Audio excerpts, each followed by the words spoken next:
The hum of the bus engine used to be a sound that put me to sleep. Now it's just a reminder of the night the world got a lot smaller and a lot darker. It was a Tuesday, one of those nondescript, rainy evenings where everyone is just trying to get home. The bus wasn't empty, but it wasn't packed either.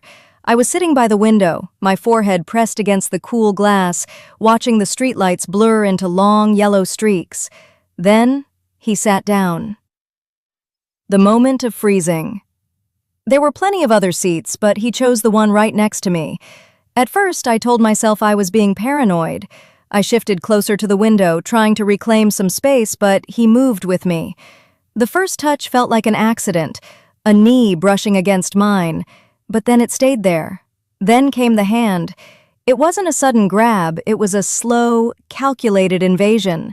It moved where it shouldn't have, under the cover of his heavy coat draped over his lap. I froze.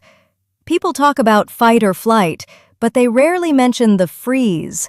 My heart was hammering against my ribs so hard, I thought the person in the seat in front of me could hear it, but my throat was made of lead.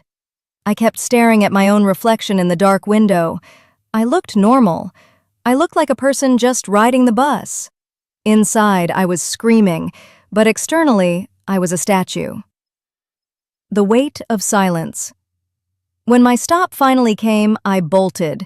I didn't look back. I ran through the rain until my lungs burned, and when I got through my front door, I locked it. Not just the deadbolt, but the chain, too. I sat on the floor of my entryway and waited for the tears, but they didn't come. Instead, there was just this suffocating, oily layer of shame. Why didn't I say something? Why didn't I push him away? What if people think I wanted it because I stayed still? That last thought is what kept my mouth shut. I imagined telling my mom or my best friend, and I could already hear the questions. What were you wearing? Why didn't you yell for the driver? I couldn't bear the idea of being interrogated for a crime I didn't commit.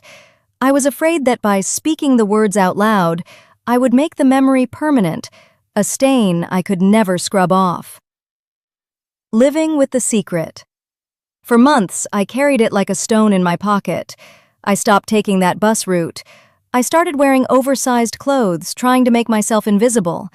Every time a stranger sat too close to me in a cafe or a theater, my skin would crawl and my breath would hitch. I told myself I was fine because nothing worse happened. But the truth is, the silence was its own kind of trauma. It was a wall I built around myself, thinking it would keep me safe, when all it really did was keep me alone.